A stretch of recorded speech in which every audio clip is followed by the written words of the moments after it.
আসসালামু আলাইকুম, আশা করি সবাই ভালো আছেন। শীতের সকালে আমি শম্পা আয়াত সবাই মিলে আমরা নদীর পাড়ে যেতেছি। তো জীবনের প্রথম আজকে শম্পার একটা জমি কিনে দেওয়া হয়েছে। শম্পা আজ থেকে অফিসিয়ালি জমির মালিক। জমিটা শম্পা এখনো দেখে নাই, তো এটা ওর জন্য একটা সারপ্রাইজ। তো চলেন যাই। এই জমি কিন্তু মালিক কিন্তু শম্পা, এটা কি তোমরা জানো? শম্পা জোরদার। সম্পার ডাওয়ায় যা পাইব বাপের ডাওয়ায় তাই পাইব, এক্সট্রা পাইব না। বরঞ্চ আর বাচ্চা কাচ্চা না হইলে এই সম্পার জমি হইলো সম্পার ভাইরা পাইব অর্ধেক।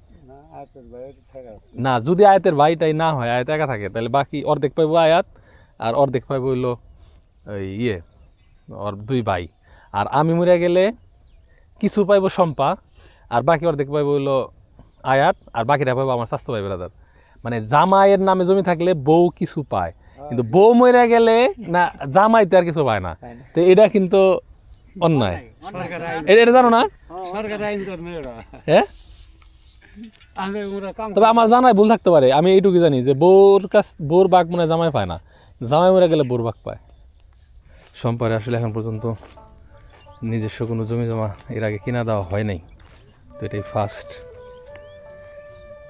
এখানে যে তামাক লাগাইছে এটা পুরো নদীর বেড আর কি, ওই যে ভাঙা এখান থেকেই শুরু। মানে আমি যে জমিটা কিনছি সেটার কোনায় ভাঙন চলে আসছে, তারপরও কিনলাম। আমার নদীর পাড়ে শখ।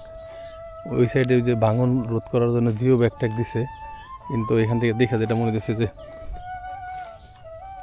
বেশিরভাগই ধুয়া চলে গেছে, যদিও এই মুহূর্তে স্রোত নাই। এই জমির তামাক লাগানো এখনো শেষ হয়নি।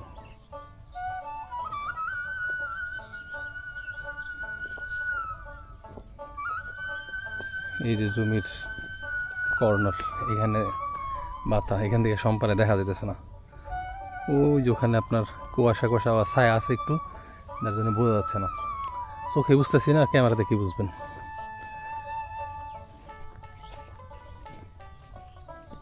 তবে ভালো একটা দিক হচ্ছে আমাদের এই সমস্ত জমিগুলা রেকর্ড টেকর্ড আছে, মানে ঘাস না।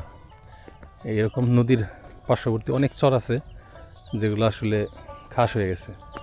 এই যে নদী, যদিও এখানে যে মানে পাড়, এটা দেখে মনে হচ্ছে না যে ভাঙবে। ওই সাইডেই নদীর যত আক্রোশ, ওটা জিও ব্যাগ দিয়ে প্রোটেক্ট করার চেষ্টা করতেছে, কিন্তু বলা যায় না, নদীর মাথা মাথা যখন তখন আওলায় যায়।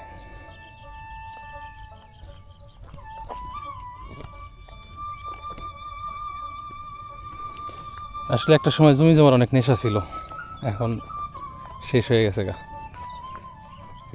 আমি ভাবছি যে আমার নামে আর জমি কিনবো না।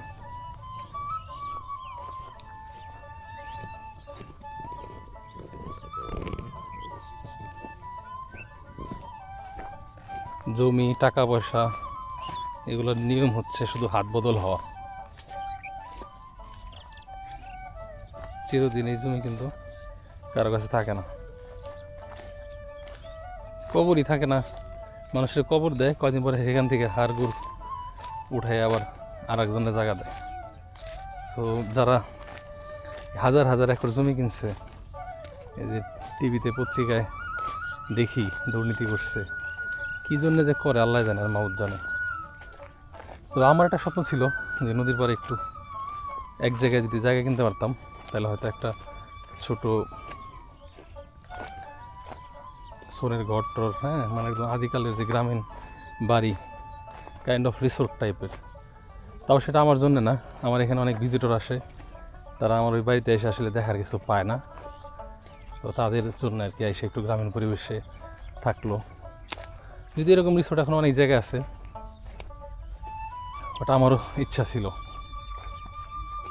কিন্তু জায়গা স্বল্পতার কারণে আসলে করতে পারলাম না। অনেকেই আমারে ফোন দিয়ে মেসেজ দিয়ে জিজ্ঞেস করেন, ভাই আপনাদের এলাকায় জায়গা কিনতে চাই, ভাই আমরা এই জায়গা খুঁজে পাই না, আপনারা কি কিনবেন? তো আমরা আজকে জঙ্গল পরিষ্কার করতে এসে ব্যর্থ। হ্যাঁ, আগুন নিভে গেছে। তো আগামীকাল বা আজকে দুপুরে এসে করা লাগবে। এই শোনো, এই যে না, এটি পরিষ্কার কই রে ইনা আলবাইয়া থন লাগবে, জঙ্গলটি পচানোর লিগে, ঠিক আছে? তারপরে একটা মেশিন গাড়া লাগবো।